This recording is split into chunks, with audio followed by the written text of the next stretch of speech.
Hello everyone and welcome to our second draft for Channel Slowly Bleeding. My name is James Ward and I will be your host. As always, here at Channel Slowly Bleeding, our goal is to do drafts while losing as little money as possible on Magic Online. And I'll be right back when our draft begins. Okay, our draft has started. Okay, we've opened Launch the Fleet, not a value card, so let's look at what's in the rest of the pack. One of my favorite cards we have here is Hour of Need. It's an easily first pickable card, and I imagine it will be the pick. Other picks here would be the Sigil Starfish, Magma Spray. O-Card Dryads can be a decent card, but it's definitely not a first pick. Not a whole lot I would consider first picking out of this pack, so we will just go with Hour of Need and call it a day.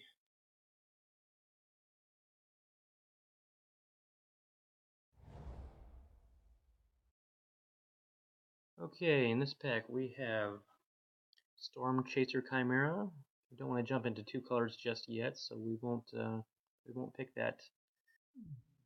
We have Sigil Skink, Blade Test Boar in red. Red is a fine color to mix with blue, and we can hope to wield the Chimera. There's also some good white cards here, the High Priest and the Mastiff. The High Priest is a card that's disappointed me anytime I've played it, so I try to avoid it. You really have to build an entire deck around it, and it's hard to do that and still draw the High Priest on a reasonable basis. So I believe what we will do here is go with the Blade Test Boar and hope to wield the Chimera.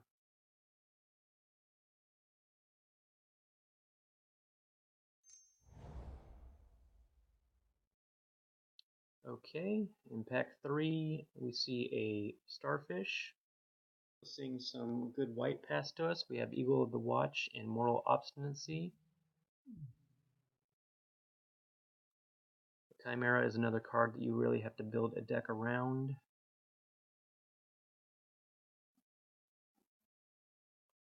I believe we'll just go with the Starfish and be happy with it.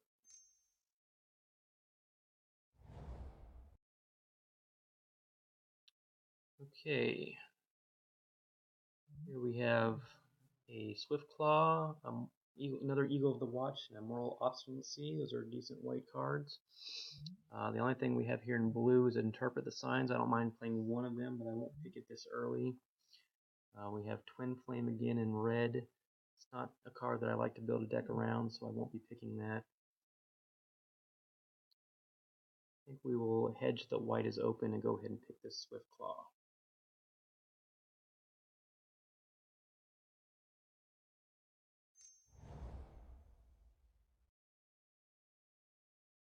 Okay, we're seeing some red passed in this pack with the Hoplite, the Cyclops. We also still have some blue with Pin to the Earth and Aerial Formation.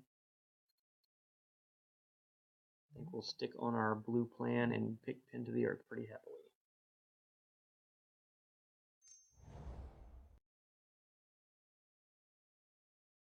Okay, we're seeing some more good white being passed to us with the Alcedes and the Swiftclaw.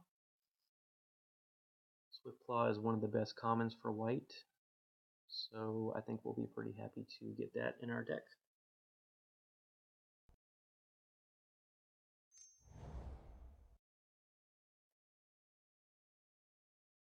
Okay, here we see an Aerial Formation and an Oppressive Raise in blue and white, and we see another Hoplite in red. Aerial Formation, I believe, is the strongest effect here, so let's go with the formation.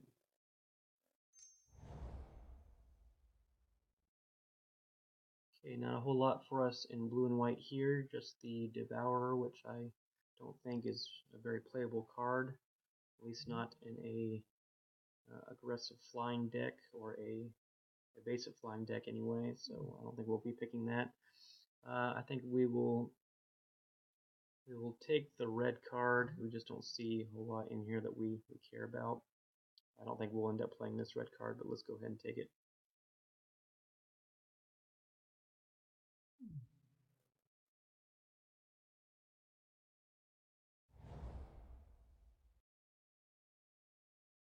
Okay, here we see some more good white cards. The Trailblazer and the Alcides are both fine picks. I think in this deck we're going to be happier with the Alcides. No, I think the Trailblazer will do good at gumming up the ground for us and will turn into a nice 4/4 flyer later with Hour of Need. Let's pick up the Trailblazer. Okay, here we have a Shore Stalker and an Octopus in blue. Neither of those cards are cards that I intend to play. So let's pick up this Cerberus. Spider-Mogis is a fine card. If we end up in red. Okay, another Shore Stalker and a Mortal Obstinacy. I think we'll take the Mortal Obstinacy. Deal with enchantments. And Speaker's Will, I'm sure we'll never play, but let's go ahead and take it anyway.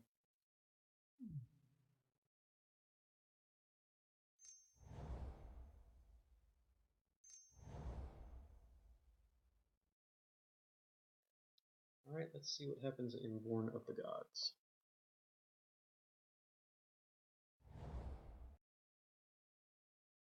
Okay, we've opened Courser of Kruphix. Sticking with our motif for this channel, we will be taking cards like Courser of Kruphix that are bound to get us close to paying for our draft. Yes, this one is worth over 7 tickets, so it's an easy pickup for us. Other cards in this pack that I would like to see wheel, Balto Karanos, a bunch of good red cards here with the Nick Smith, the Akroan Conscriptor, the Butcher, and the Temper. There's also Chorus of Tides and Divination if we want to take a blue card. So a lot of good options here in case that we can get back once we take our Courser. Pretty strong pack overall.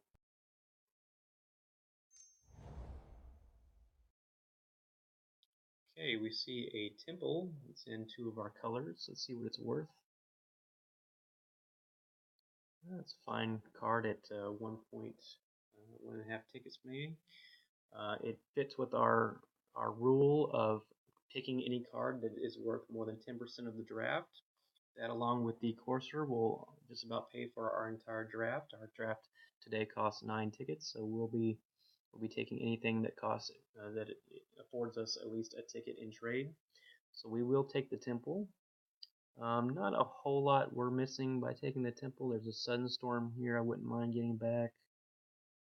Other than that, there's just not a whole lot that I care about. So we're not missing a whole lot.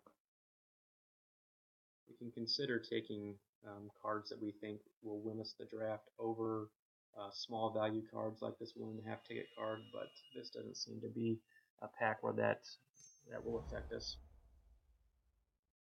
Okay, Arbiter of the Ideal is a great card. Happy to see that. We will take it over the Retraction Helix. We don't seem like we're going to be super aggressive, so Retraction Helix isn't going to be wonderful in this deck. It'd probably still be good. I don't think it'll wheel though. Flare-Step Eidolon is another really aggressive card. I don't think we need that. In this pack, there's another Sudden Storm. We're glad to see that. Makes us happy that we took the value card earlier. Okay, we still got a Retraction Helix, so we're doing just fine.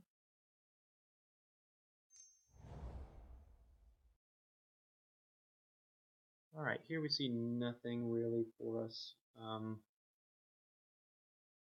Yep, there's really nothing we want here. I'm a lot higher on Siren Song Leader than most people are. It'll probably end up in our sideboard, but it can be a fine card if we need this effect against a deck. So we'll pick it up.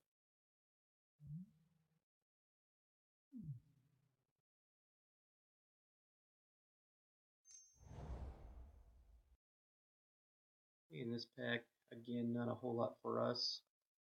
We don't have enough permanents to really be an Acolyte's Reward deck, but we could still pick up some in Theros. So we'll take the reward. Mind Reaver's an okay 2-drop. Again, we don't see a whole lot that we need. in this pack.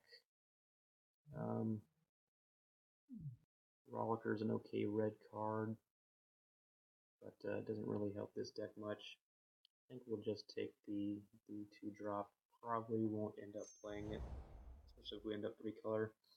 Okay, this is the pack with all the red cards that we passed. We figured we would get some of them back. We got 3 good ones. A Chrome Conscriptor is probably the best card, but it's really not the best for our deck, where we probably won't have a ton of targeting and we're not super aggressive. Pragma Butcher is fine at a 3-cost card. It's a 2/3, and he only gets better if you can attack with him. So I think we'll pick him up. We're a little light on creatures at this point.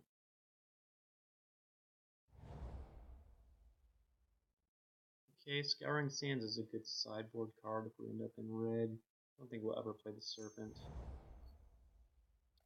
Farragax Giant, I'm much higher on than most people. He almost always does 5 damage in one way or another. So that's fine for a 5-cost card if we don't end up with anything to play in our top end. So we'll pick him up for the sideboard.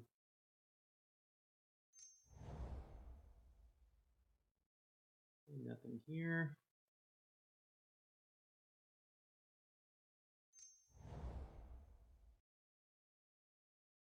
Another giant that we won't play.